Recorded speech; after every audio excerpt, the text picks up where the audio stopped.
In this video, we're going to cover moving to the C chord from page 76, and I'm going to introduce your second required final exam piece, which is going to be Sunset from page 77. So I want you to pay a close attention to my my lecture, and please work on these 2 pages in order to complete your assignment. Okay. Moving to the C chord. So we are in the key of G major, and we're gonna build C chord in key of G. So we already know what C chord is made of, right? C, E, G. Okay, so C is gonna be the 4th degree of your G major scale, right? It's called subdominant. That's the degree name here, subdominant, degree 4. So if you build a triad, which is 3-note combination, I'm going to spell it as a C, E, G. Remember, chords are built by sets of interval thirds. Or you could say root is a C because that's the bottom note. E is the third from the root, and you have a 5th note, the G, on top. So if you examine the intervals, it is third, another third. C chord, which we learned already. Okay, but this C is going to be named different. It's going to be called subdominant chord because C is degree 4 in key of G. Make sense? But it's the same sounding C chord. It's not different, okay? We just need to use in our G position. So in G position, we're going to play the C chord in this order. Remember, you play it when you're in C key of C major, your C chord was in the root position for C, E, G. It's the exact same chord, but in key of G major.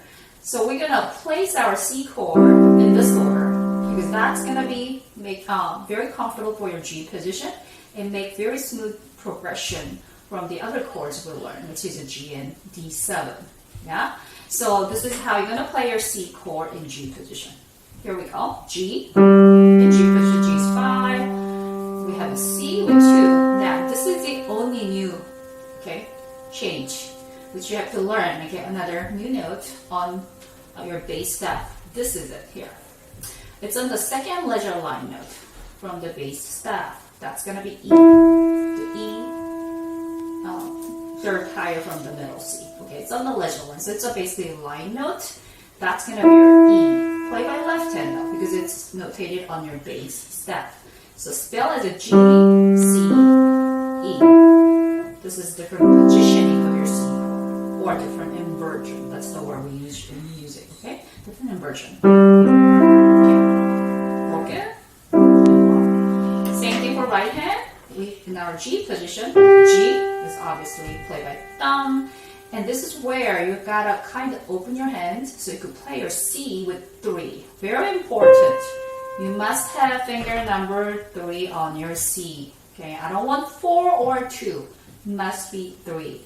Then you could play your E with 5. And here's your new notes for treble staff. E space 4. Okay, we keep adding more notes in your system, so make sure you learn them. Know where they're located on your staff, okay? So here's your C chord for right hand. Broken. Wow. Of course, you have to practice hands separately, get comfortable with C chord first, and then you could combine it with other chords you learn. So this exercise, chord A2, study piece, is about G and moving to C, okay? So moving to the C chord. All right, let me show you this. In 3/4 times in key of G major, both G and C chord broken in block form. 1, 2, 3.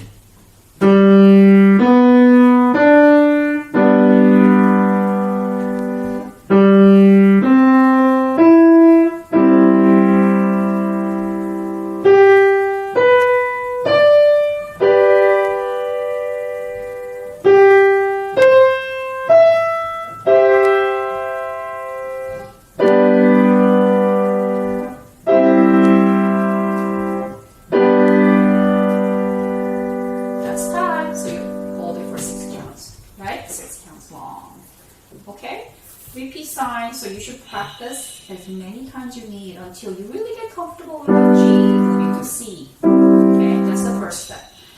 Then you're gonna move to page 77 and spend a lot of time, please, on this warm-up exercise, which is made of all three chords in key of G. So we have a G chord. What is this? It'll be C chord. We just learned it. Back to G, and we learned this with Hush Little Baby, D7, finish with G, okay? Very simple chord progressions, very common, made of tonic chord, G, subdominant chord, C, dominant seventh chord, D7, okay? These three chords are called primary chords. It's very common that we play in this order. Back to G, D7, and finish with G. Practice for both hands, but more for left hand, because we tend to play the chords in the left hand a lot, okay, as an accompaniment. So right hand will be like this.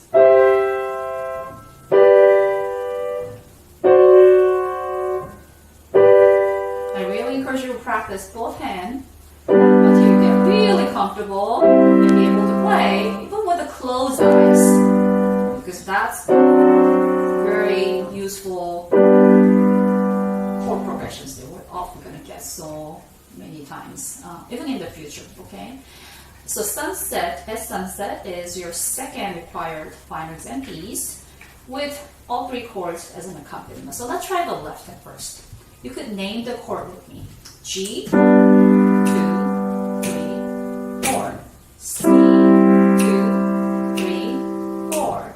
G, 2, 3, 4. D7, another D7. G, 2, 3, 4. C, 2. Here we're gonna go straight to D7. 2, 3, 4. G, another G. Get the rest. Now C with the pedal. See the pedal marking? Another C. Keep the pedal all the way to here, and with the G, you release the pedal off, okay? And D7, 2, 3, 4. Back to G, 2, 3, 4. C, 2. Again, where we go? E7. Here's a chord symbols for you. And you finish with G. Pedal comes back, and you finish with your last G, the bass G, the low bass G. Yeah? That was your left hand.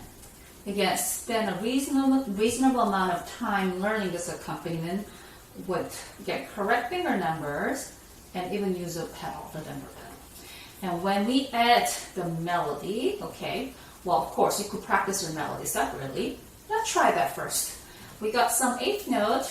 Remember your counting? It's going to be automatically 1 and 2 and 3 and 4 and 1 and 2 and 3 and 4 and 1 and 3 and 4 and 1 and 2 and 3 and 4 and 1 and 2 and 3 and off. 1 and 2 and 3 and rest. 1 and 2 and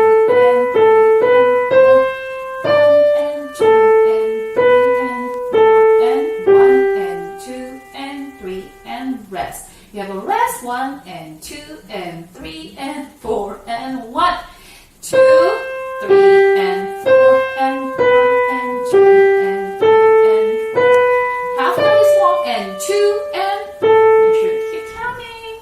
1 and 2 and 3 and 4 and 1 and. You have to slow down. I see what we talked about though. 2 and 3 and your rest on the fourth count. Yeah? Okay. So count along, please, especially for the eighth note.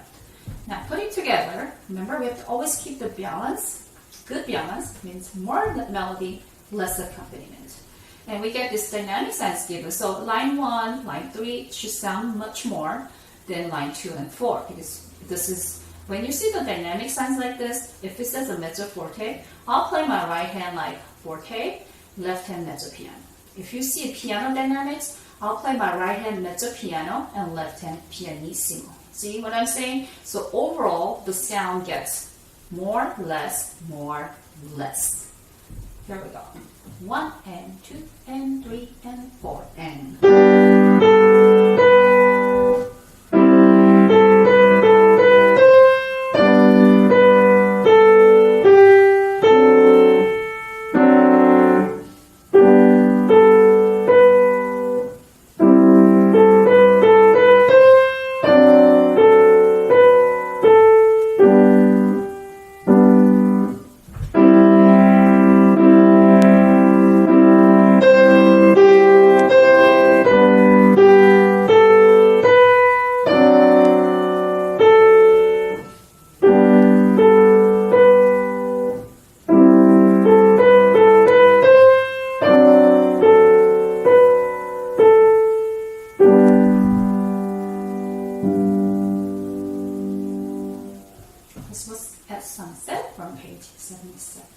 Thank you.